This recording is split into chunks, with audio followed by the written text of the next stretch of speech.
My best friend begged me to save her, so we swapped bodies. I dealt with her grandmother who constantly scolded and hit her, and her parents who wanted to trade their daughter for a bride price, but my best friend didn't want to swap back. At first, she tearfully guilt-tripped me. You're so capable and can make so many people like you, so why do you have to take away the family affection I worked so hard to earn? Later, she mocked me. Now I'm the young lady. And you're just a mentally ill person lost in delusions, I sneered. She didn't know that the wealthy life and family love she thought she had all came with a price. When my best friend Amanda's song was beaten bloody by her parents for the third time and was even about to be sold off for a dowry, I finally agreed to her request, to swap bodies. Once this matter is resolved, I'll switch back immediately. Amanda's song raised her hand in tears, swearing an oath. She had been beaten into fear since childhood, and when facing her parents, she couldn't muster even a hint of resistance. I didn't believe in the life-swapping talisman Amanda's song claimed to have invoked at first, only thinking of calming her emotions first and then finding other solutions, but a few days later, I really did swap bodies with Amanda's song, so I comforted her. Don't worry, I'll definitely help you resolve this matter. Amanda's song's situation was even more serious than I had imagined. When I first returned to the Song family, I saw the room in complete disarray. Amanda's song's intellectually disabled brother is holding my intimate underwear, making faces at me. He's also spouting some lewd remarks. I was so angry that I tried to snatch it back, but Amanda's song's grandmother suddenly rushed in and started hitting and scolding me. He took it, so what's the big deal? Your brother taking your things means he thinks highly of you, wearing so little fabric at such a young age. Who are you trying to seduce out there? Her younger brother chimed in with a smirk. Slut, seducing scum. I listened expressionlessly. After they left, I looked down at Amanda's song's younger brother, who was still in the room. He was playing with the beads on my underwear, enjoying the view. I suddenly spoke up. David's song ignored me and continued playing on his own.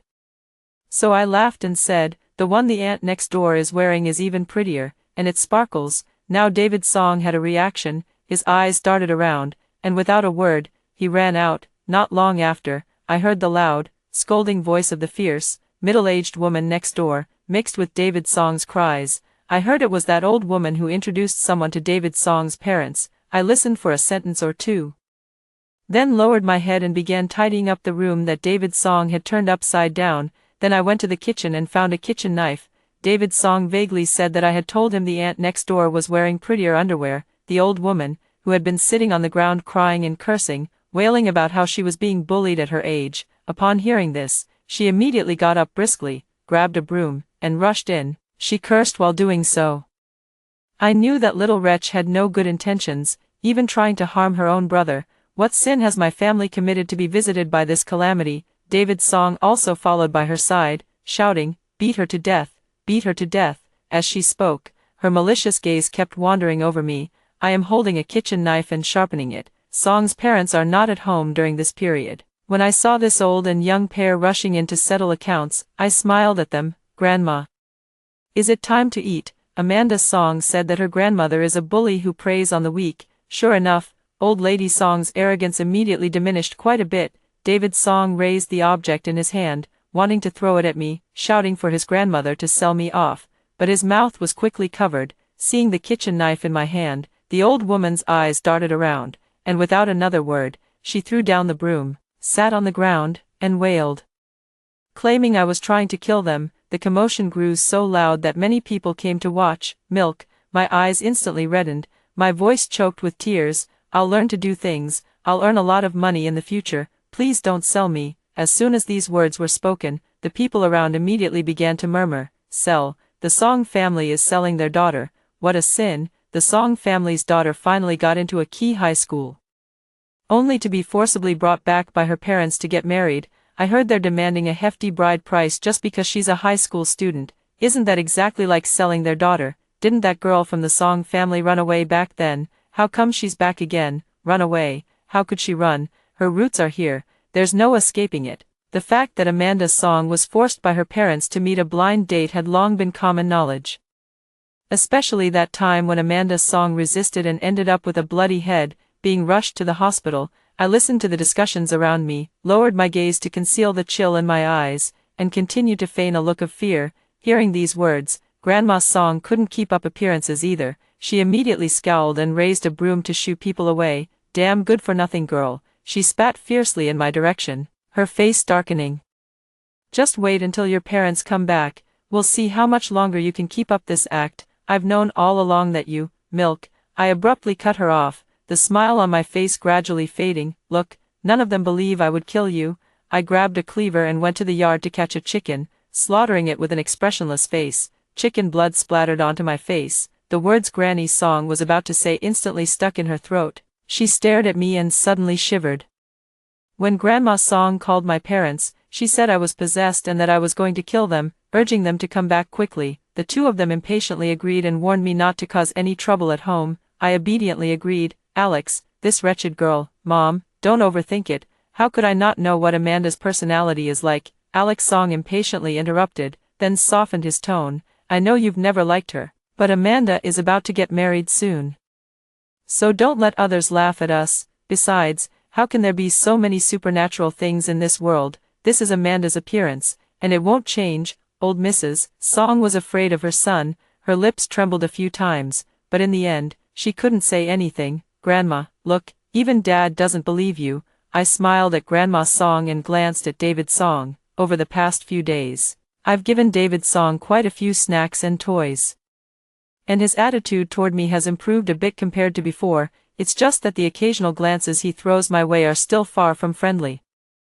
At these words, Granny Song's face turned noticeably pale. She shot me a wary glance, then without a word, she took David's Song and left. It seemed she was worried I might actually lay a hand on her precious grandson, so when I called Amanda's Song to tell her about this, I couldn't help but feel a bit more smug. I thought these people were so capable, but it turns out they're just a bunch of paper tigers, all show and no substance. Amanda's Song laughed along with me, but as she laughed, she started to cry. "If only I had half your courage, if I could be a little braver, maybe I wouldn't have to live such a hard life." Amanda's Song's voice choked with emotion, her tone like that of a drowning person finally grasping a lifeline. I remained silent, unsure of how to comfort her. Her family held a severe preference for sons over daughters. Amanda's Song grew up being beaten and scolded, which made her inherently timid. Even after starting school, she was constantly bullied, and her first instinct when faced with trouble was to run away.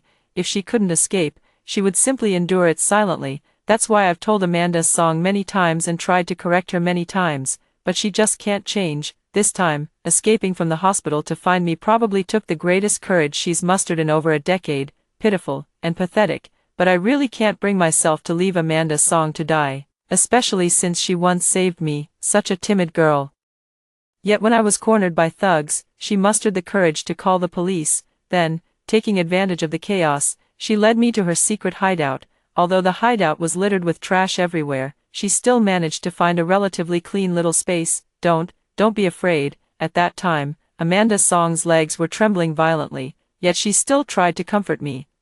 It's safe here. They won't find you." I looked at Amanda's Song, who was on the verge of tears, and laughed heartily. From then on, Amanda's Song was placed under my protection, including now. "Don't worry," I comforted Amanda's Song, "I'll help you sort these things out. Don't overthink it either. Just take a good rest at my place these next few days, eat whatever you want, play however you like. If you're worried about my parents finding out, you can just stay in the room. Anyway, it's the holidays now, so my parents won't be keeping a close eye on me." "Nancy, thank you." Amanda's Song smiled through her tears. "I'll definitely repay you properly in the future." Amanda's Song has said this many times. I didn't take it too seriously, just jokingly said, "All right, then after we switch back, you can accompany me to the amusement park for a day." Amanda's Song couldn't afford the ticket to the amusement park, so she never went to the amusement park, even when I offered to treat her. I couldn't see what expression Amanda's Song had on her face, but this time, she remained silent for quite a while before softly replying, "Yes." Amanda's Song mainly hoped I could help her resolve the issue of marrying for a bride price. She has a lame brother who has reached the age to marry, but the other party demanded a large sum of money. The Song family had no money, so Alex Song and his wife decided to use Amanda's Song in exchange for a bride price. I heard that the family they found was somewhat wealthy and cared a lot about face. Previously, Alex Song and his wife took Kevin Song to the city to meet his fiancée, and upon returning, they immediately arranged for Amanda's Song to get married. Amanda's Song's ID card and household registration booklet were all carried by Alex Song. Perhaps they were convinced that Amanda Song had already given up any thoughts of escaping, which gave me the chance to call the police. On the very day that man came to the house, the police showed up. It's just an engagement, just an engagement. Country girls get married earlier. We're just having the girl get engaged first, and she'll get married when she's an adult. It's not illegal. Yes, that's right, exactly, and this is a family matter. You police can't interfere in other people's family affairs, can you? Although Song's parents tried their best to explain, the man was clearly in his 30s or 40s, and the police didn't believe them. After being lectured, the man left with a grim expression.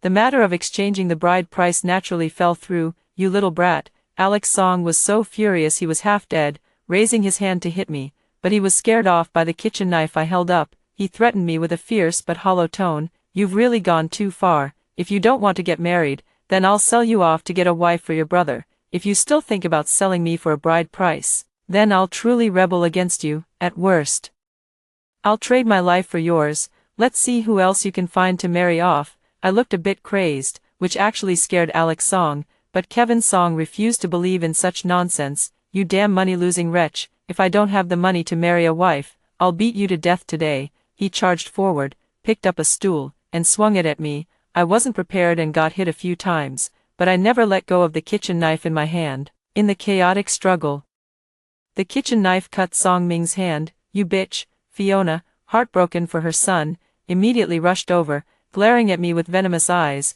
That gaze was nothing like looking at one's own biological daughter, born after 10 months of pregnancy. But because I didn't let go of the kitchen knife, these people didn't dare to act rashly. I originally just wanted to scare them, but now the situation has developed beyond my expectations. I frowned and thought for a moment. So that night I seized the opportunity to feed the whole family sleeping pills. The sleeping pills belonged to Amanda Song. She had always kept them carefully hidden, but she never had the courage to feed them to this family. Then I took the opportunity to find Amanda Song's ID card and household registration booklet, packed my things, and went to find Amanda Song overnight. Amanda Song was wearing my pajamas and had a face mask on. When she saw me, her body stiffened. Then she instinctively tore off the face mask, gripping it tightly behind her back, her voice sounding a bit weak. You, why are you here? Who is it? My mother's voice rang out, pulling Amanda Song's thoughts back. Yes, it's Amanda. She came to play with me. She quickly raised her voice to respond. I don't have many friends at school, and Amanda Song is the one I'm closest to. My mother naturally recognized Amanda Song, considering the current situation. I imitated Amanda Song's previous demeanor, lowering my head to appear timid. Hello, Auntie. But before I could say much, Amanda Song hurriedly pulled me back into the room. What are you doing here? This time, her voice carried a hint of accusation. However, before I could speak, Amanda Song had already realized her tone was off and quickly softened her voice to ask me. Nancy, why did you come over so late at night? Looking at Amanda Song, who was wearing high-quality silk pajamas and appeared completely at ease, I vaguely sensed that something had changed. I'm injured. I didn't answer directly, but instead extended the hand that had been struck by Kevin Song during the day. The bruise on my arm was impossible to hide. Only then did Amanda Song seem to notice, letting out a small gasp as her eyes instantly welled up with tears. Nancy, how did you get hurt? It felt rather jarring to see Amanda Song making such an expression with my body. My heart skipped a beat, and then I casually changed the subject. The matter is settled. Let's switch back. I told Amanda Song what had happened earlier and took out her ID card and household registration booklet. Don't worry, as long as you don't go back, they won't be able to do anything to you. After you graduate, find a place far from home. By then, they won't be able to find you. And I've made a big deal out of it. If they really go to the police, they won't get any advantage. During these days at the Song family, I've truly been mentally and physically exhausted, and I couldn't help but desperately want to switch back to my own body to get some proper rest. As soon as these words came out, Amanda Song no longer had the mind to focus on the bruises on my hand. Her expression changed repeatedly, and finally, she spoke hesitantly. Nancy, I have some unfinished business. Can you wait for me a few days? Once I've sorted things out, I'll switch back with you right away. What kind of business could you possibly have? You're not just making excuses because you don't want to switch back, are you? I looked at her with suspicion, a vague sense of unease stirring in my heart, especially since Amanda Song's earlier reaction had been far too unusual. The thought of that possibility instantly changed my expression. Absolutely not, Amanda's song reacted quite strongly. Then stammered, she said she had met a guy these past few days, and that guy confessed his feelings to her, although she turned him down. He's still bothering her. I don't want to trouble you with these things, don't worry, I definitely won't use your body to do anything bad. Amanda's song swore to me, then grabbed my hand and pleaded, Nancy, just give me a few more days, once I sort things out, we'll switch back, for now, just stay here, it won't make any difference. I stared at Amanda's song for a long while before finally pretending to compromise and relenting. Alright then, Amanda's song was indeed dealing with that guy's matter, but by chance, I discovered that a sum of money was missing from my account. Even the payment password has been changed. Amanda's song snatched the phone away from me when she noticed I was looking at it. I borrowed your money to buy gifts for your aunt and uncle. After all, I'm staying at your place. And they've been taking good care of me. Amanda's song apologized to me with a guilty conscience. Nancy, please don't be angry, I'll definitely pay you back in the future. I'm too lazy to expose the fact that Amanda's song simply doesn't have the money to pay me back, not to mention, it's not a small sum of money. Pay me back, because we haven't switched back for so long. My temper has gradually become irritable, and my tone grew impatient. Alright, then let's switch our bodies back first. However, Amanda's song suddenly teared up, her voice choked with emotion. Nancy, I don't mean anything else, I just want to stay a little longer. I've never experienced a mother's love, and no one has ever been this good to me, but your parents have been so incredibly kind to me, and I couldn't help but get a little greedy. I know it's wrong, but I still couldn't resist wanting to feel it a little longer. I'm sorry. Her apology was heartfelt. And she even wiped away tears before suddenly kneeling on the ground and swearing to me, but I promise you, I'll definitely switch back in 3 days, just like when she knelt before me, begging to swap bodies with me, asking me to save her. I looked coldly at Amanda's song and suddenly asked her, what if you refuse to swap back 3 days from now? Then may I die a miserable death. This time, Amanda's song answered without hesitation, so I smiled and said, alright. However, 3 days later, when I returned to the She family, what I saw were the fierce faces of the Song family, and Amanda's song was standing right beside them. Not surprising, the Song family bought a new car. They drove over overnight to find me. When facing Amanda's song, who was occupying my body, Alex Song and Fiona put on a smile, their tone and attitude even bordering on affectionate and amiable. I didn't recognize at all that this was their own daughter, whom they had frequently scolded and beaten not long ago.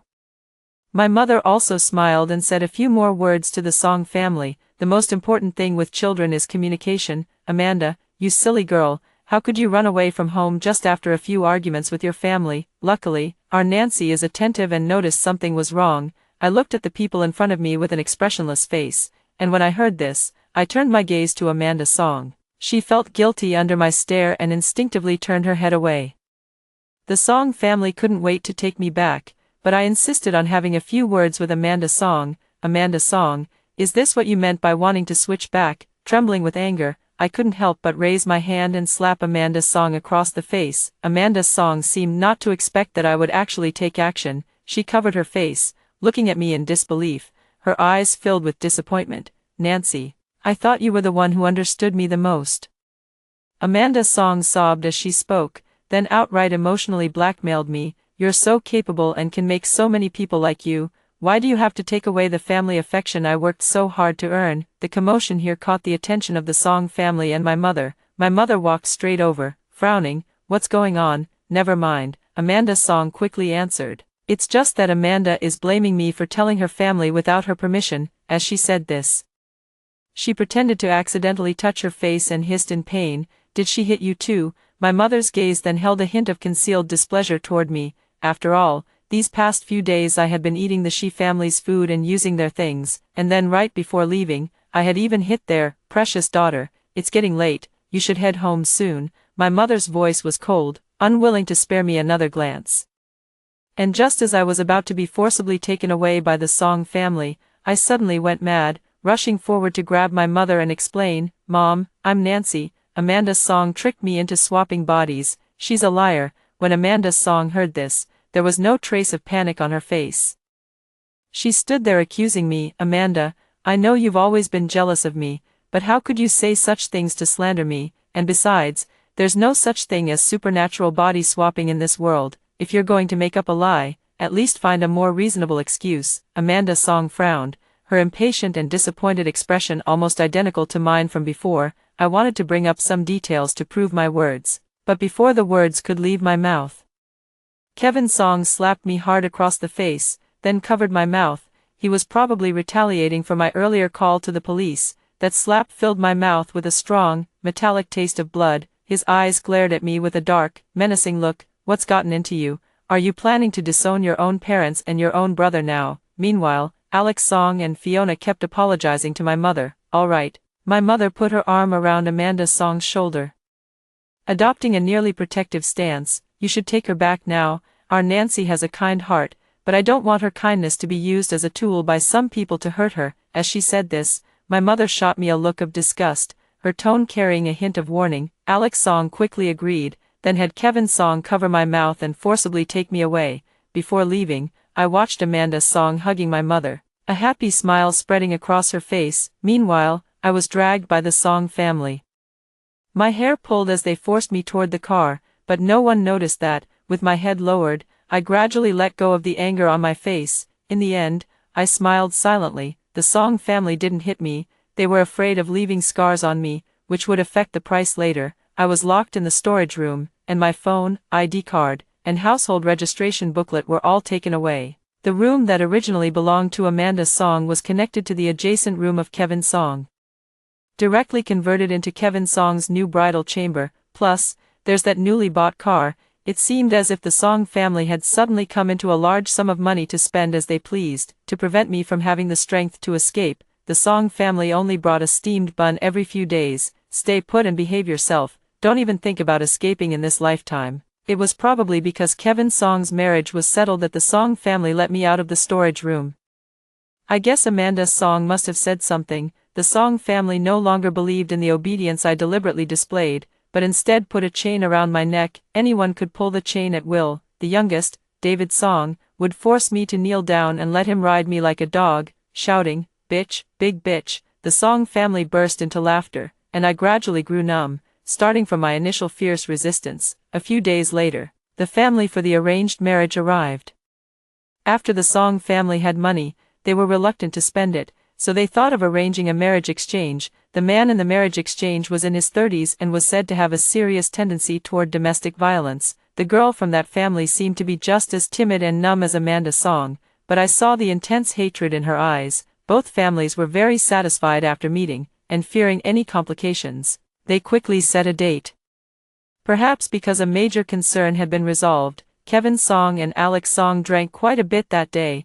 In his drunken state, Kevin Song, carried away by his pride, accidentally revealed the truth about the body swap between me and Amanda Song. It turns out this whole thing was the Song family's scheme from the very beginning. Somehow, the Song family obtained a life-swapping talisman. Amanda Song envied my wealthy life and the love of my family, while the Song family hoped to gain wealth through Amanda Song. However, the prerequisite for swapping bodies is that both parties must be willing, so Amanda Song put on this act of self-harm specifically to deceive me. "Blame yourself for being born into a good family and being such a pushover. Who told you to trust that little bitch Amanda Song so much? You deserve it." Kevin Song patted my face and chuckled a few times. "I advise you to just accept your fate obediently. After all, you can't escape anyway." I listened with a numb expression, showing no reaction at all. Kevin Song probably thought I had resigned myself to fate and left the storage room with satisfaction, but he didn't notice that a pair of eyes had been watching everything from outside the window all along.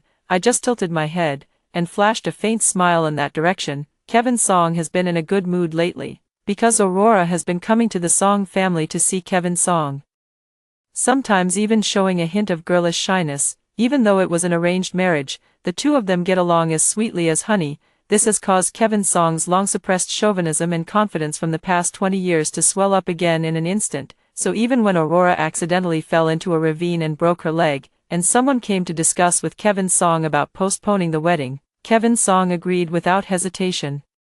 He even took the initiative to go to the James family to discuss delaying the wedding date. Thus, the matter of the arranged marriage was temporarily put on hold, but privately, I overheard Fiona giving Kevin Song advice. "It's good that it's delayed, Kevin. You need to find a way to get Aurora pregnant. When that happens, the James family's daughter will have no choice but to marry you." Then it will become a situation where the James family is begging to marry off their daughter.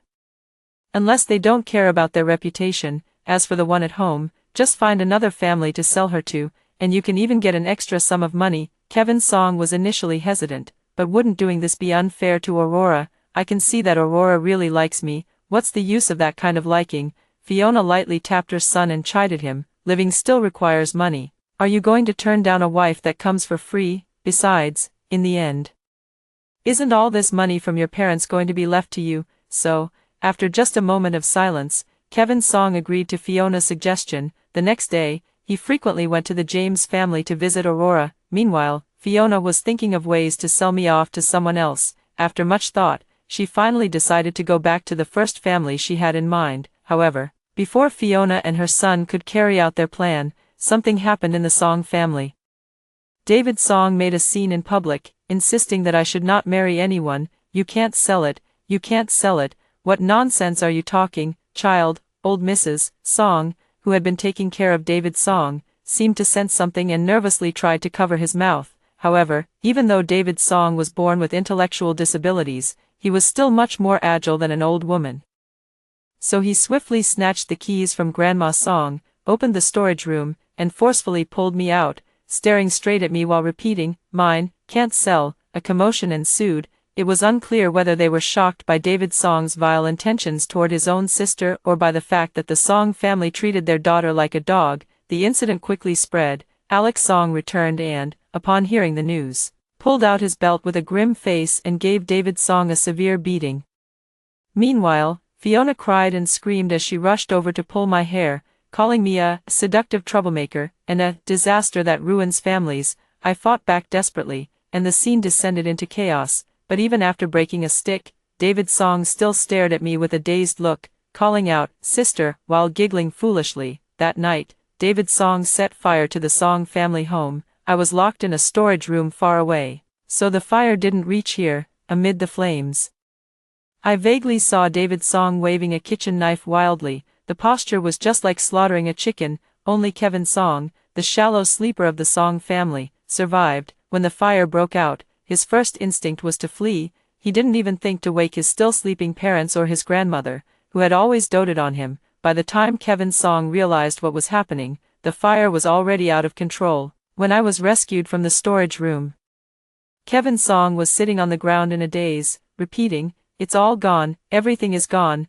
I watched it all with cold eyes. Finally, I lowered my head. The smile on my face grew wider and wider, filled with relief. Kevin Song's other leg was also broken. Because he was in a hurry to grab valuable items, he was hit by a burning roof beam and fell into a coma on the spot. After learning that the Song family intended to exchange me for marriage, the police temporarily placed me in the care of Amanda Song's aunt. After a period of rest, I went to school as usual. At this moment, Amanda Song, who had taken over my body, had already adapted well to her new life. She was unaware of what had happened in the Song family, so when she saw me, a look of surprise and wariness flashed across her face, but she quickly returned to normal. As for me, after glancing at her, I quickly averted my gaze, my expression completely blank. Amanda Song breathed a sigh of relief. Some nosy girls asked us what had happened over the summer break and whether we had argued. After all, Amanda Song and I used to be very close, even going to the restroom together. Amanda Song glanced at me quickly, then shook her head with a bitter smile. This only piqued the curiosity of others even more. Before long, rumors began to spread throughout the grade that Amanda Song has gone mad, claiming to be Nancy and trying to take over her life. As a result, some people started to think I was mentally unstable, and the way they looked at me began to change. Meanwhile, another group of people intensified their bullying of Amanda Song. "Ha ha ha ha, Nancy treats you as a good friend, and after giving you a little something nice, you really think you're a young lady now? Yeah, and you even try to steal Nancy's parents from her. Amanda Song, you really have no shame. It seems you're still asking for a beating. Not even recognizing what kind of trash you are." Just as I was being cornered and shoved around by a few girls in the bathroom, Amanda Song appeared. She helped me up with a worried expression on her face. At the same time, an extremely faint voice fell into my ear, with obvious pride. "Look, now I am the young lady, and you are just a mentally ill person with excessive delusions." Amanda Song seemed very pleased to see me in such a disheartened and miserable state.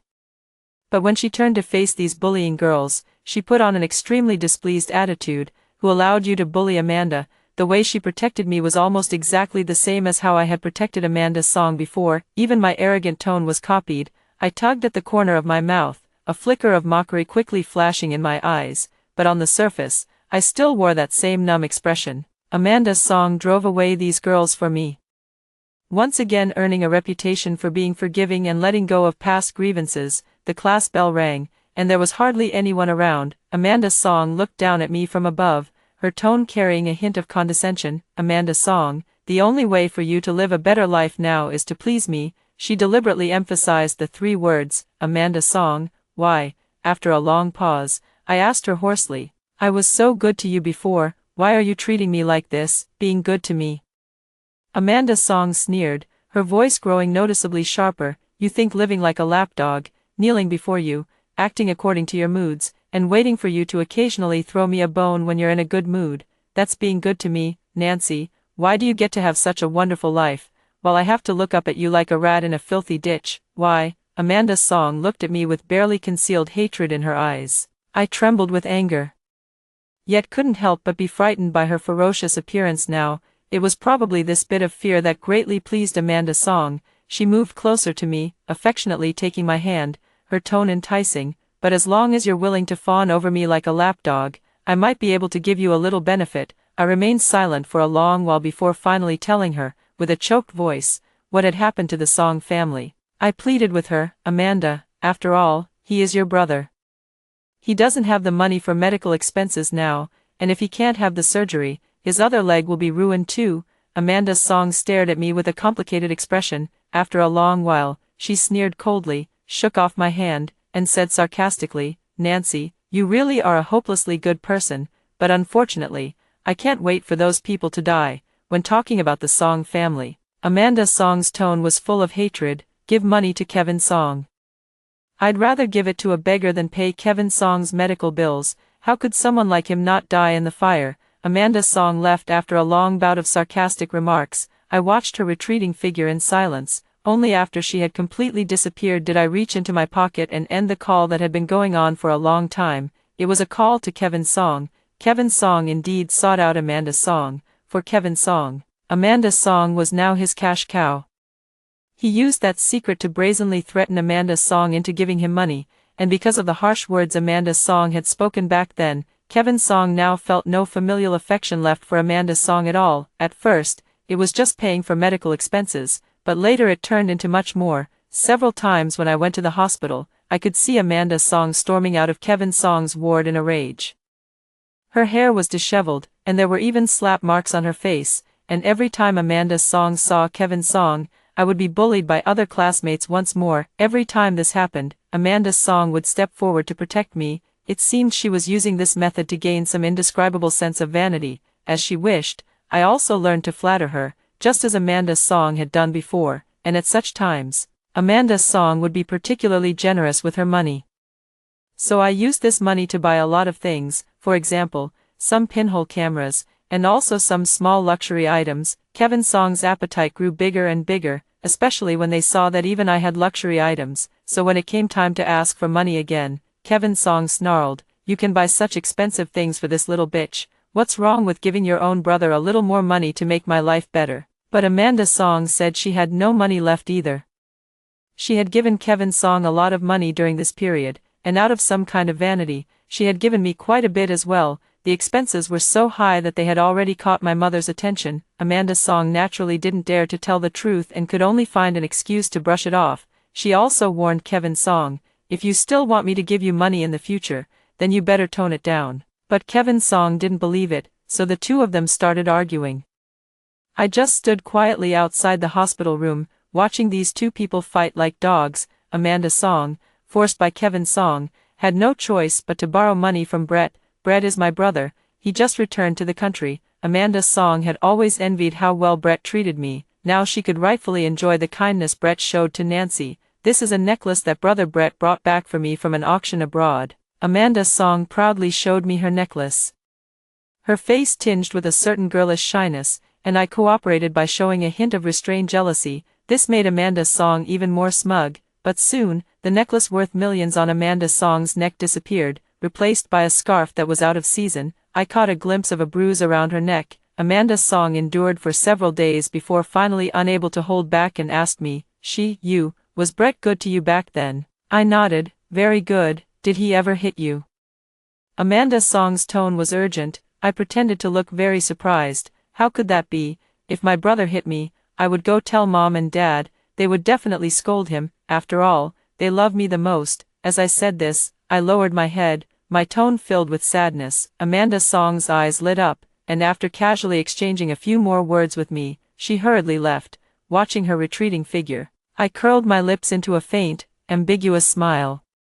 Amanda Song's injuries were becoming more and more numerous. She didn't dare to speak openly, so she could only hint around, asking me if my parents or Brett had ever hit me. After hearing my definite no, Amanda Song wavered again. She began to suspect that Kevin Song had told the Shi family the truth about the body swap. But if the Shi family knew the truth, why didn't they expose it or even come to reclaim their own biological child? As a result, Amanda Song became increasingly suspicious and irritable all day long, and her grades plummeted even further. In contrast, my grades gradually improved, and by the end of the semester, I even ranked within the top 50 in my grade. This made Amanda Song even more agitated, especially since Kevin Song had also developed a gambling addiction. At first, it was just small bets with other patients in the hospital, but later it escalated to ordering me, as his caregiver, to take him out to gamble. The amount of money he owed kept growing. Finally, one day, the two of them erupted into an unprecedented argument. Kevin Song owed a huge debt and asked Amanda Song to borrow money to repay it for him. You are now the eldest daughter of the Shi family. How could you possibly not even get a mere 100,000? Tell me, are you unwilling to give me the money? Kevin Song lunged at Amanda Song, grabbing her neck with a ferocious expression, even though Amanda Song had changed her identity.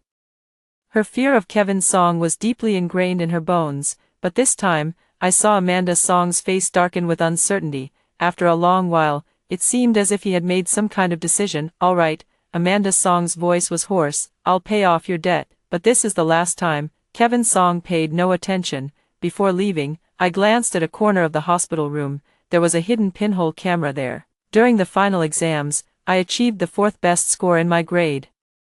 The teachers' attitudes toward me improved significantly, because I generously shared my learning experiences and was always willing to answer questions.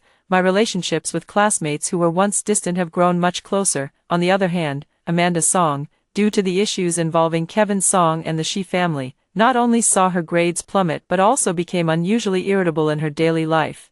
This had already caused dissatisfaction among many people, and not long after, Amanda Song approached me again. The tone was unusually remorseful. She cried and apologized to me. Nancy, I know I was wrong, I was blinded before, and I've been feeling guilty all this time.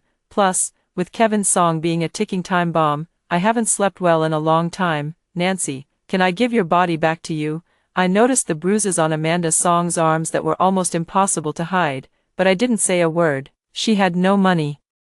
The Shi family's money is almost entirely controlled by Brett, but how could Brett's money be so easily borrowed? Seeing that I remained silent, Amanda Song grew even more panicked. She grabbed my hand almost uncontrollably, her voice becoming much more urgent. What if I give you back your identity as the eldest daughter of the Shi family? Then you can be just like before. Wouldn't that be good? Are you worried about Kevin Song? Don't worry. I definitely won't let him come and cause trouble for you. What trouble? A gentle voice suddenly sounded behind us. Nancy, didn't I tell you that if you run into trouble, you should come to your brother? Upon hearing this voice, Amanda Song's grip on my hands suddenly lost all its strength. Her face instantly turned pale as well. It was Brett, who had come to pick up Amanda Song. He walked over to Amanda Song's side, gave me a slight nod, and then looked down at her. With a somewhat displeased tone, the teacher said your grades have dropped a lot recently. Did something happen? And no, Amanda Song stammered in fear. Seeing Brett, Amanda Song was like a mouse seeing a cat, not daring to say another word. Brett soon took Amanda Song home, and I continued to pack my school bag with my head down. I was in a great mood. Amanda Song had taken a long leave. When I saw her again, Amanda Song had lost a considerable amount of weight. Deep fear was hidden in her eyes. Amanda Song still hoped to swap bodies with me. This time, after staring at her for a long while, I finally let out a low chuckle. Can we still switch back? Amanda Song's eyes instantly sparkled with immense joy, and she didn't even notice my unusual behavior, but she quickly suppressed that joy. As long as you agree to swap bodies with me, but we'll have to wait 2 days. Amanda Song is waiting for my verbal agreement so that the exchange can proceed. You said the same thing last time, I frowned, looking at Amanda Song with a tone of suspicion. You're not going to trick me again this time, are you? Absolutely not, Amanda Song replied swiftly, even urgently. If I lie to you again this time, may I truly meet a terrible end. So I told her to contact me again later, pretending not to see the mockery in Amanda Song's eyes. 2 days later, Amanda Song came to find me. Nancy, let's switch back to our own bodies. She seemed to have rushed over, still carrying the scent of hospital disinfectant on her. I didn't answer right away, instead staring at her hand for a long while. I chuckled softly. Just wait a little longer, just wait a little longer. Amanda Song did not wait for a successful body swap, but instead waited for the police who came to arrest her. Before coming over, Amanda Song went to the hospital. She drugged Kevin Song and then smothered him to death with a pillow, using my body. And all of this was captured by the pinhole camera in the corner and transmitted to my phone. I reported it to the police anonymously, and the evidence was solid. Amanda Song went crazy, insisting it wasn't her doing. She claimed that it was Nancy who killed Kevin Song, and that she was Amanda Song. He also said that he didn't know anyone named Kevin Song at all, but the police naturally didn't believe him.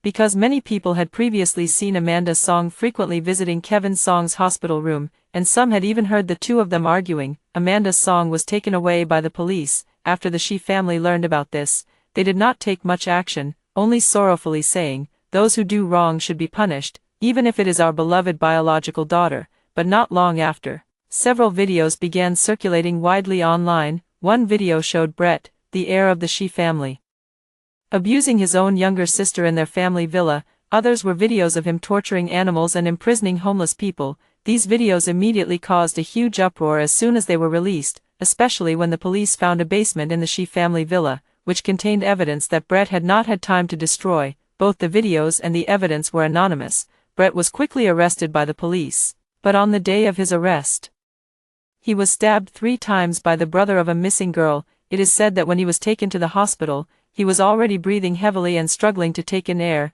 This time, the Shi family tried every means to save Brett, but they were heavily mocked by many netizens. Competing companies took the opportunity to suppress them, and the Shi family, having lost Brett, soon went bankrupt. But all of this has nothing to do with me anymore. I just need to focus on my studies. I will have a bright future ahead of me. When the college entrance exam results came out, I was admitted to a good university. With the social funding plus the compensation from the Shi family, I had enough to complete my university education without any financial burden. On the day I received my admission letter, I went to the prison to see Amanda Song. She had been tortured beyond recognition, but when she saw me, an indescribable hatred flashed in her eyes. "Why do you hate me?" I smiled at Amanda Song. "Isn't this what you've always wanted? You should thank me. You did it on purpose. You did it on purpose, didn't you?" Amanda Song gritted her teeth. "You deliberately swapped bodies with me so I could suffer the torment of that demon in your place, didn't you? But I also endured the torment of the Song family for you, and didn't I give you a sum of money? Although most of that money ended up going to the Song family. Haven't you been using that compensation quite comfortably?" I still wore a smile on my face. "Nancy, my name is Amanda Song," I interrupted Amanda Song, sighing. "Nancy, please don't call me wrong next time." Amanda Song trembled with anger. "But I also want to thank you. After all, at that time, I had no money to buy anything, and I relied entirely on you for loans and for taking me home. Nancy, I truly am grateful to you." No one knew that Brett, who appeared gentle on the outside, was actually a supermasculine child. His abuse of me started very early and eventually evolved into a perverse desire for control. He believed that everything about me belonged to him, including my body, so I detest everything about the Shi family, including my own body. I also tried to seek help from my parents, but all I got in return was a beating and a warning. "If you dare to speak out and ruin your brother, you won't have it easy either."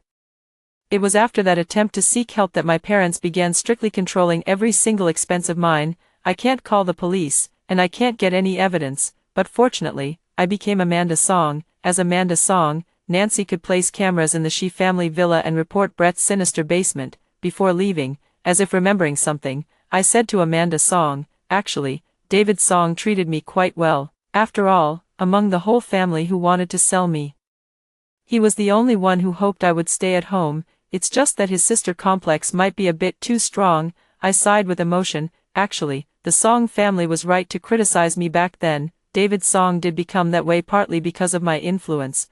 They listened to Amanda Song's words, thinking of ways to imprison me, and after constantly tormenting me, they believed I could no longer cause any trouble. But they underestimated a girl's hatred for her family of origin, like Aurora.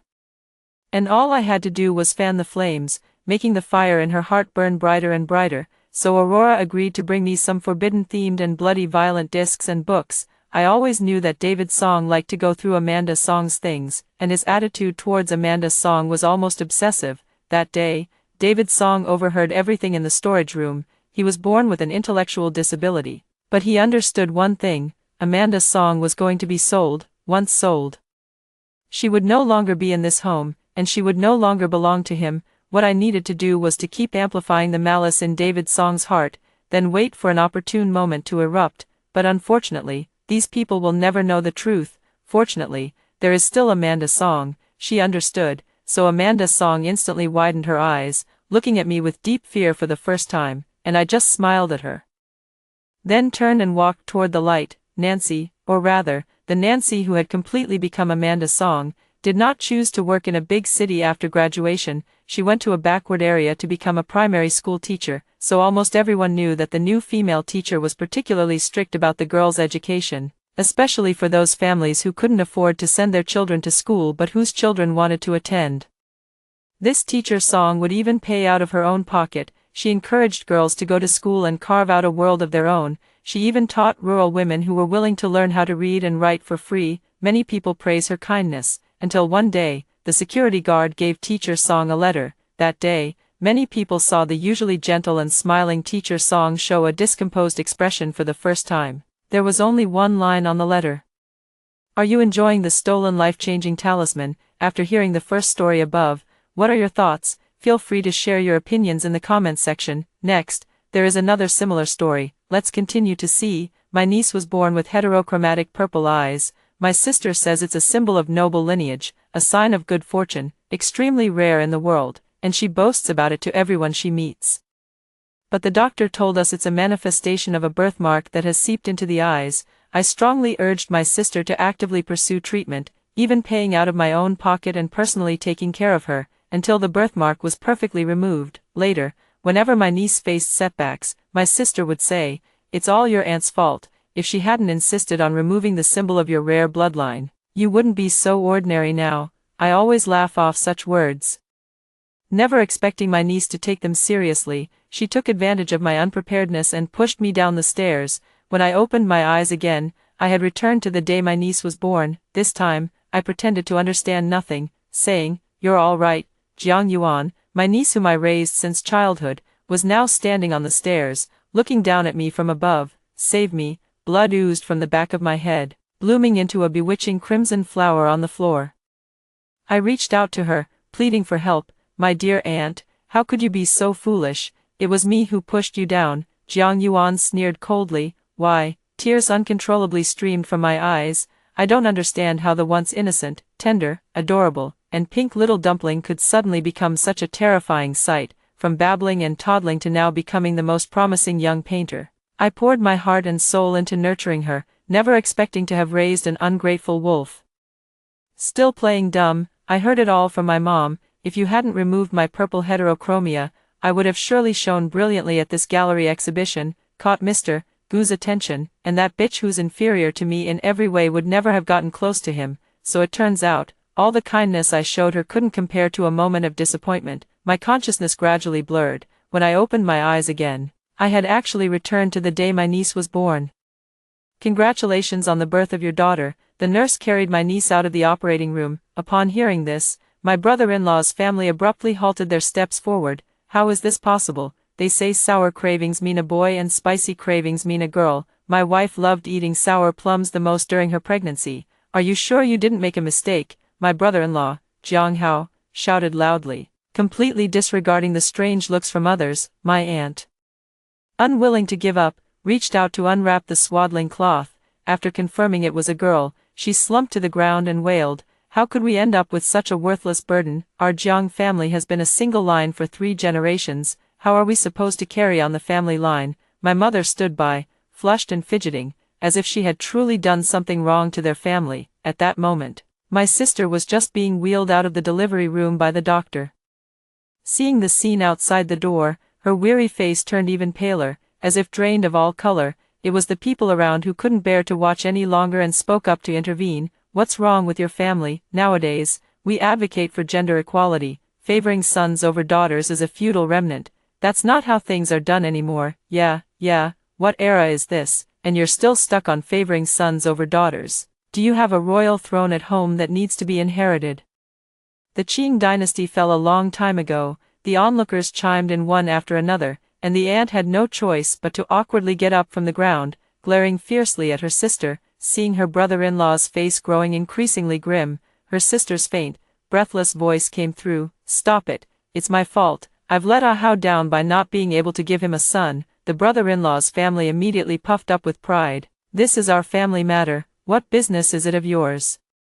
The girl who had spoken earlier wore an expression of utter speechlessness. She opened her mouth, struggling for a long moment before finally managing to say, well, that's hard to judge. I wish you success. The crowd gradually dispersed, and I, who had been hiding behind the group, was discovered by everyone. You little brat, where did you run off to just now? Your sister is giving birth to such a big event, and you're not by her side. What an ungrateful wretch.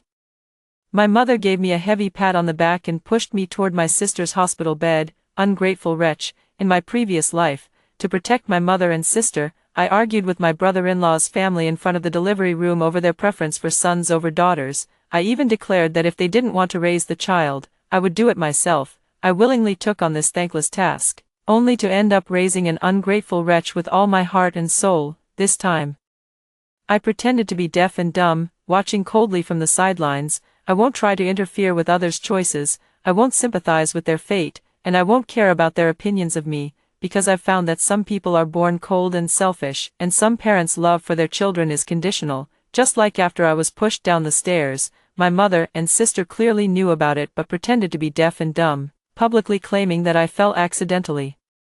Because they didn't want their niece, who could make money for them, to be tainted, so they sacrificed me without a second thought. In this new life, I've come to realize that I only need to acknowledge and love myself. Your sister isn't feeling well these days, so you should skip your lousy job and focus on taking good care of her. My mother, who was always meek in front of my sister's family, seemed like a different person as she bossed me around. Let's not trouble my sister, she's so busy with work and doesn't have time to look after me. I can manage on my own. Seeing that I didn't respond, my sister coughed a few times and said weakly, in my previous life, I was fooled by her pitiful appearance and actually turned down the hard-won opportunity to exchange at the headquarters. Taking care of her with all my heart and effort, because in my view, being with family is more important than work. Not to mention that my sister had met the wrong person, and only we could stand up for her. She had a poor appetite, so I studied nutritional recipes, cooked and made soup in various ways to help her recover. I also helped her wipe her body every day, hand-washed her clothes, took care of the child, and gave it my all. During this time, my brother-in-law and his family were like elusive dragons, appearing only at mealtimes to freeload in the hospital room. I expressed my dissatisfaction with their behavior multiple times, but my sister always stepped in to smooth things over. I thought she was just too soft-hearted, always wanting to give others another chance, until one day, I overheard her chatting with another new mother in the same room outside the door. Your sister is so good to you, coming to take care of you every day. Humph, she's probably just unemployed and has nothing better to do, coming over every day to boss me around and meddle in everything. She even threw away the milk tea Ahau gave me. It's so annoying just looking at her. My sister's gentle voice sounded incredibly piercing, like needles pricking at my heart. My sister has always been in poor health. Every time she has something cold, she gets sick, not to mention she just gave birth. How could she drink milk tea with ice? I immediately spoke up to stop her, patiently reasoning with her, never expecting she would think of me that way. Are you stupid? Your sister is talking to you. Mom slapped me awake from my memories. I also want to take care of my sister, but there's a learning opportunity at headquarters recently, and the leaders said that if I go, the promotion and salary increase will basically be settled. Haven't you had your eye on a car for a long time? I was thinking of saving up some money to give it to you as a gift. maybe I should talk to my boss and say it's too far to go, a promotion and a raise aren't as important as family, I said deliberately. Hearing about the car, my brother-in-law, who had been pretending to be a quail, quickly interrupted me. Hey sis, how can you give up such a hard-earned opportunity? We're here for you, so don't worry. Hearing my brother-in-law say that, my mother and sister immediately reached an agreement.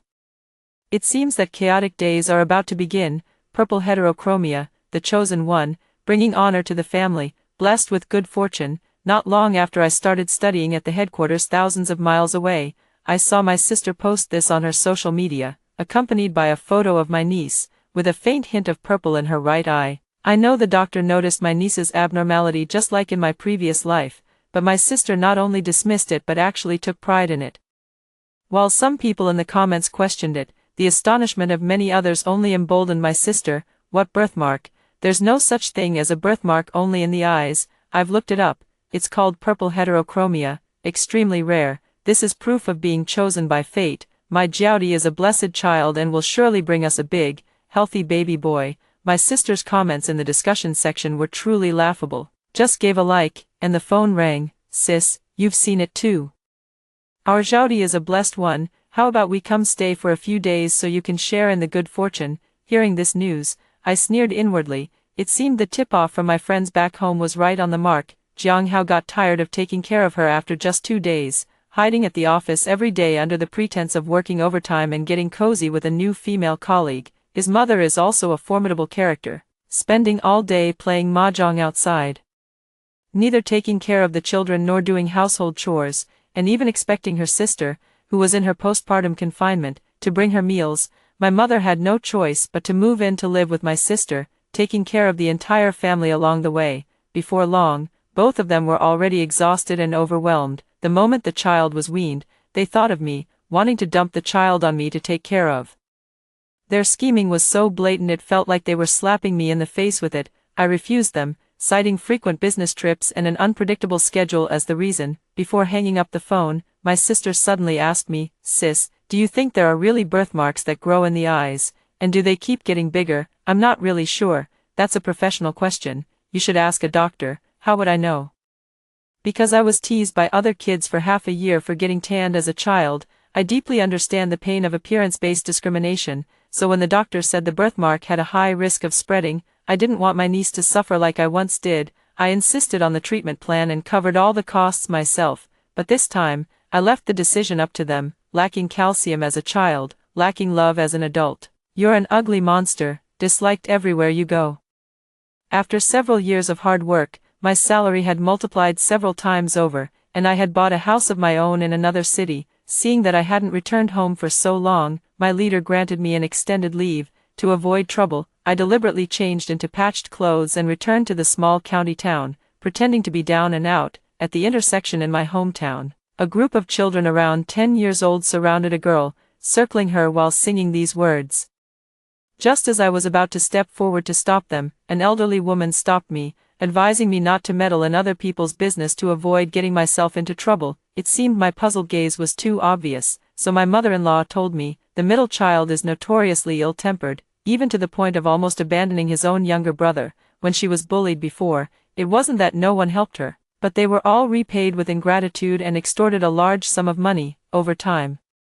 No one was willing to get involved in her affairs anymore. When I asked about the girl's family, I realized that the middle girl was my long-lost niece. As I expected, my brother-in-law's family completely ignored the doctor's advice and instead joyfully spread the news through various social media platforms. Everyone in the neighborhood knew that the Jiang family had a child with heterochromia.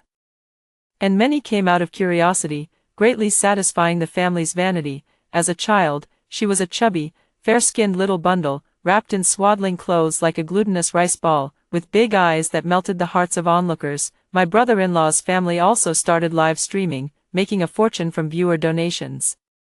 The voices of those who suspected the purple in the eyes was a birthmark and suggested they get it checked were gradually drowned out by the flood of comments saying, "So cute." When the doctor who delivered the baby called to suggest a follow-up check, they even cursed at the doctor, accusing them of cutting off their source of income. However, as the child grew older, the birthmark gradually became more apparent. The purple patch spread from the eye to the upper right half of the face. The color deepened, and even hair began to grow on it. making it look quite terrifying. Online voices have shifted from praise to collective mockery, with many exclaiming that it's an eyesore. Meanwhile, the brother-in-law's family had long developed a habit of spending lavishly, relying on the rewards from netizens. As their dream of getting rich was about to shatter, the niece went from being the family's lucky star to a burden. She was given all the dirty and tiring tasks, and faced frequent scolding and beatings at the slightest dissatisfaction. The sister and brother-in-law wanted to create another heterochromia child. Later, the child was born. Although there were no abnormalities in his eyes, he was a boy, and the family still doted on him, while they paid no attention to their niece. Auntie, you're finally back. A tremendous impact sent me stumbling backward. The child from afar had run over at some point and crashed into my arms. Perhaps the rough fabric of her clothes irritated her skin, and when she looked up and saw my expression, her smile froze on her face. I looked at the child before me, her beautiful face now twisted and fierce, covered in large patches of purplish-brown. Without me taking her back and forth to hospitals in big cities multiple times, spending all our savings to cure the birthmark on her face, now, her right cheek is covered in irregular purple ridges, and at first glance, it makes one gasp in shock. I slowly crouched down. Oh, it's Joudy, you've grown so big. What Joudy? My name is Jiang Yuan. Auntie, did you come back to help me treat the birthmark on my face? I'm naturally beautiful, not some ugly monster. Once Auntie helps me heal the scar on my face, you'll all be begging to play with me. Jiang Yuan held her head high, like a proud ugly duckling dreaming of becoming a swan, to recognize me from such a distance at our first meeting. And the name Jiang Yuan, I gave it to her in a past life. Could it be that she has returned as well? Suppressing my doubts, I followed Jiang Yuan as she led the way home. Upon entering the room, paintings filled the space, with paints and brushes scattered haphazardly across the table. I am absolutely certain that Jiang Yuan has returned. Just like me, learning to paint requires a considerable amount of money, and my stingy brother-in-law's family, who are always pinching pennies, would never take the initiative to send her to art classes. In our previous life, Jiang Yuan had a crush on Gu Sheng, a classmate of hers. When she heard that he was learning to paint, she would talk about it in my ear all day long. I didn't want her to have any regrets, so I took on several part-time jobs at night and finally managed to save up enough money to send her to art classes. Who would have thought that she wasn't studying seriously at all, but instead was forming cliques in the art studio, intimidating others into doing her homework? Any girl who spoke with Gu Sheng would be bullied by her to varying degrees. It wasn't until the situation became serious and I was called in by the art studio teacher that I learned the truth. To prevent her from continuing down the wrong path, I began to discipline her strictly and attended art studio classes with her. Jiang Yuan seems to truly have a talent for painting, and with serious study, she quickly surpassed her peers, but compared to ability, character always comes first. As the youth painting competition approached, I learned that Jiang Yuan had been disqualified due to her past misdeeds. I pleaded everywhere, begging the teacher and assuring him that she had reformed, and only then did he agree to give her a chance. She did not disappoint my expectations, overcoming all obstacles to win the championship, and was hailed by the media as the most promising genius painter. If only she hadn't stolen my painting to enter the competition. In my previous life, in order to keep an eye on Jiang Yuan, I attended classes with her and gradually fell in love with painting. Talent determines the starting point, while hard work determines the height one can achieve. To paint a picture that satisfies me, I can sit with Jiang Yuan in the wilderness for an entire day. I have traveled far and wide, witnessed the sunrise, climbed over countless mountains, and spent months in the studio, dedicating time and effort to hone my foundational skills. One day while sketching outdoors, I came across a group of special children whose optimistic and uplifting spirits touched everyone who met them. Though God may have closed a door for them, their hearts have opened a window for themselves. Golden sunlight filtered through the gaps in the leaves, casting a warm glow on their beaming faces. A gentle breeze rustled the leaves, sending them fluttering down like butterflies dancing around them. In that moment, it was as if I saw an angel with wings descending to the mortal world. I captured this scene on paper and named it Rebirth. When this painting appeared in the youth painting competition and was attributed to Jiang Yuan, my first reaction was disbelief. I had always believed that human nature is inherently good, and with proper guidance, one would always find the right path. It was only at this moment that I realized my education had been a complete and utter failure. Before I could even prepare the materials for reporting, I was pushed down the stairs by Jiang Yuan. The lesson learned through blood and tears has taught me that kindness also needs to have its edges. Do not attempt to awaken the limited conscience of others by making endless concessions without any bottom line, you worthless wretch. You still know how to come back, why didn't you just die out there? Over the years of working hard away from home, I have heard words far more hurtful than these, but none have struck me like a dagger, piercing straight into my heart, although I knew my mother favored my younger sister who resembled her more, and I was prepared to not be loved. When my mother saw me for the first time and blurted out those words, my heart couldn't help but ache. I told myself silently, this is a necessary stage of withdrawal, let go of useless and painful things. Empty your heart, and only then can you embrace what is more valuable. I took a deep breath. It's not that I've been away from home for too long, I just came back to take a look. My sister seemed to sense the awkward atmosphere and quickly tried to smooth things over. Yaozu, this is your aunt, she's back from the big city, come and see what good things she brought for you. What good things could there be? The market is not doing well now. Layoffs are happening everywhere. I was unlucky and got laid off. I pretended to be distressed. What? Then what about my car? Jiang Hao, who had just walked in, exclaimed dramatically, I said at the time we should take Shouty to see you, to get some of your good fortune, but you disagreed. No wonder you were unlucky enough to get laid off, unlike us, who made a fortune from live streaming before, bought a new house and car, and even had a chubby baby boy. And Shouty, naturally clever, gave herself the name Jiang Yuan. And even taught herself how to paint, with the gimmick of being a talented painter with heterochromia. Her paintings now sell for quite a bit of money. Everyone around says we're blessed. Seeing that I had brought nothing back, my sister's expression changed at a speed that was truly astonishing. Go away, don't let any bad luck rub off on our family, since you've changed your car and house. Haven't you ever thought about treating Jiang Yuan's birthmark on her face? I suddenly blurted out.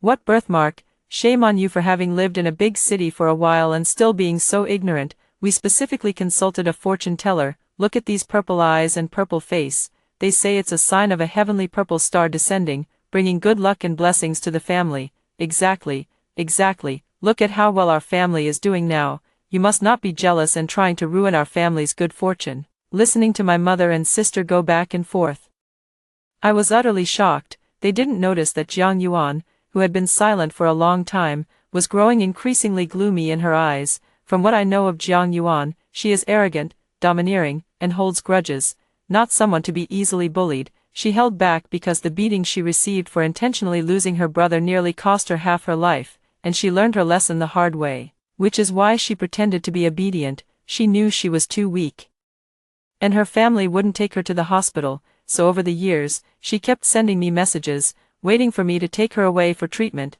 just like in my previous life. But now that I've returned home in a state of decline, her illusions have been shattered, and who knows what might happen. I'll just wait and see. On the second day back home, the noisy and clamorous ringing of the phone kept going off late into the night. Sis, come quick, Yaozu is missing. One WeChat message after another kept popping up on the phone screen. I didn't expect Jiang Yuan to act so quickly. In her previous life, Jiang Yuan had a smooth and successful life, never lacking love, but she still envied her younger brother for receiving all the attention from her sister-in-law's family, so she deliberately lured him out of the house in the middle of the night. I rushed over through the pouring rain overnight, only to be met with a torrent of abuse the moment I set foot on the ground. At that time, although Jiang Yuan had a bad reputation, a single painting of hers could sell for a small fortune. Unwilling to give up this cash cow, they turned their guns and aimed their fire at me. Their words were filled with accusations that I hadn't raised the child properly, while Jiang Yuan was dismissed with a simple, she's just a child. Since I had personally raised Jiang Yuan, I felt guilty. I spent the entire night searching in the heavy rain until dawn, finally finding the lost Yaozu in a restaurant. The couple who found him were wealthy overseas Chinese who had returned to China specifically to adopt a child after many years of being childless. On the road, they encountered Yaozu wandering alone by the roadside and took an immediate liking to him, sparking the idea of taking him abroad to live. I happened to find them and explained the situation. So the couple had no choice but to give up. This little episode became an essential topic for relatives to tease Yaozu about during holidays and festivals. Our Yaozu, you were almost a rich second generation. If it weren't for your aunt arriving in time, you might be driving a sports car and living in a mansion now, instead of suffering through all this studying. The speaker had no intention, but the listener took it to heart. Little did anyone know, he secretly remembered these words, which ultimately made him an accomplice in standing by and doing nothing at the scene. This time, I pretended not to see the message, letting the storm rage outside while I remained unmoved. I was woken up at dawn by frantic pounding on the door. "Auntie, save me." As soon as the door opened, Jiang Yuan quickly darted inside. "What's wrong with you?" Only then did I notice Jiang Yuan's disheveled hair, swollen cheeks, and even torn clothes, as if she had been severely beaten. "I am a lucky star.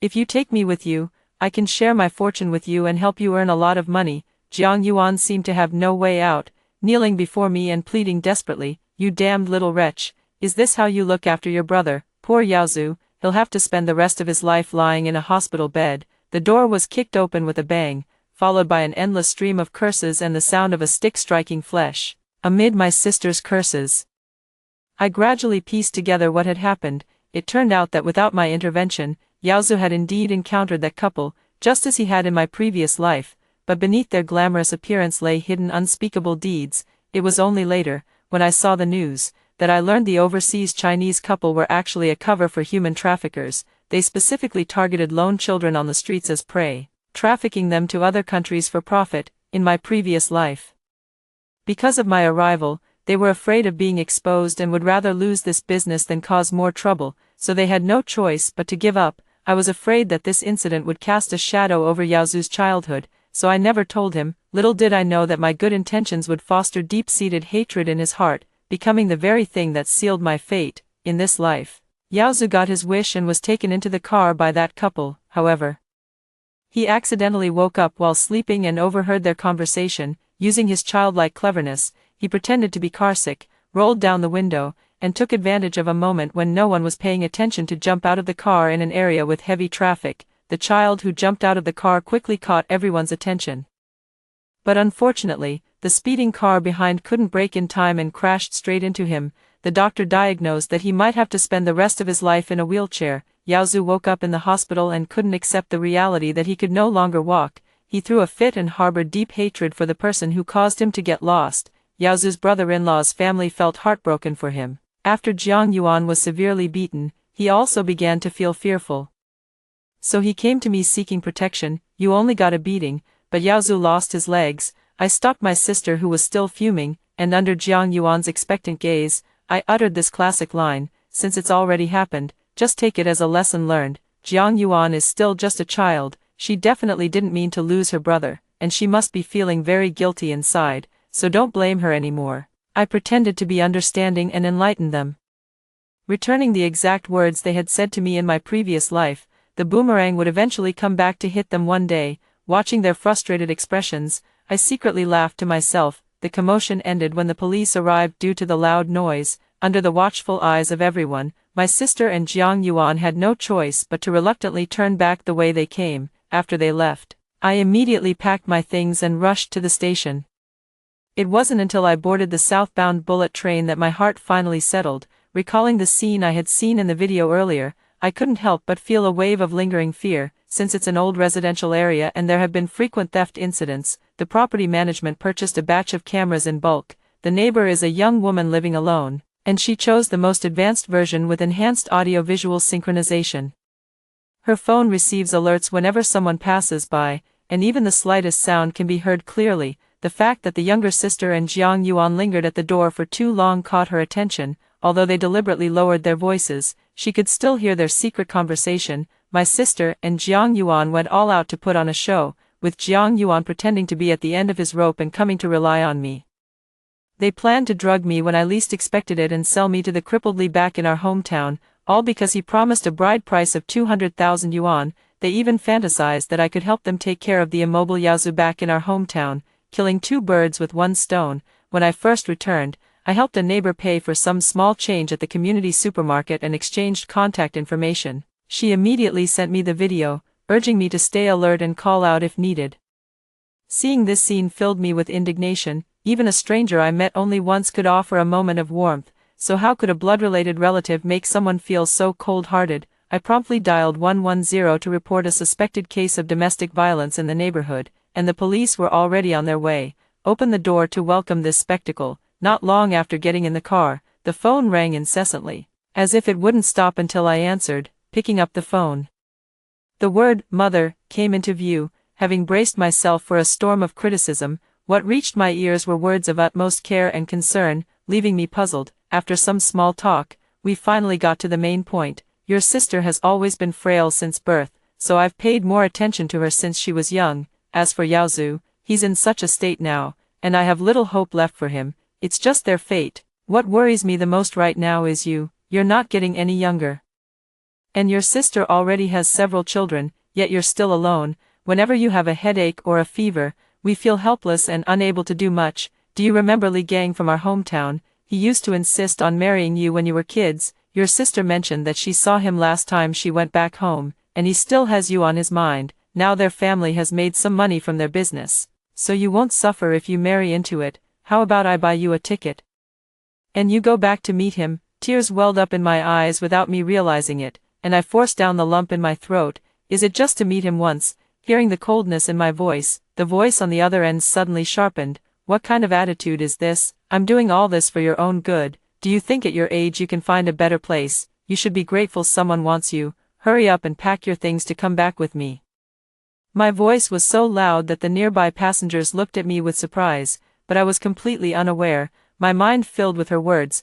Are you meeting that crippled Lee, who just got divorced after domestic violence and had his leg broken in a fight with someone else? Is it truly for my own good, or is it for that 200,000 yuan bride price? Aside from the monthly support payments, I won't be in contact with you anymore. With that, he hung up the phone and blocked all their contact information. The high-speed train emerged from the dark tunnel, and daylight suddenly appeared. Having escaped the mire of my birth family, I too must strive for a better future. Later, I heard news of them again, this time in a social news report. My sister's family had accepted the betrothal gifts from Cripple Lee, but when the agreed-upon time came, there was no bride to marry him. Cripple Lee's family was not to be trifled with.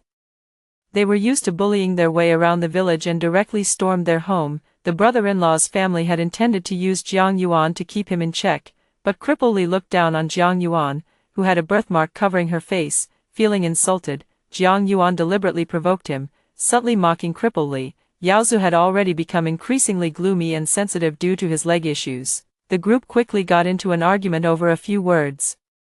The argument gradually escalated into physical confrontation, and amidst the shoving, someone pushed Yaozu's wheelchair. In a panic, Yaozu grabbed Jiang Yuan's clothes, pulling her down with him. The two tumbled down the stairs. One accidentally suffered a brain injury and became a vegetable, while the other's injuries worsened, losing all hope of ever standing again. The boomerang thrown in the previous life had now come back to strike them in this one. My brother-in-law couldn't bear the thought of having to take care of two children who were unable to care for themselves, so he took the remaining money from the family and ran away. Only the thin and weathered mother and sister remained in front of the camera. My heart ached for them, but that was all. I have already started a new life through self-reconciliation, returning to that misty, rainy town in the south. I walked through the alleys paved with bluestone slabs.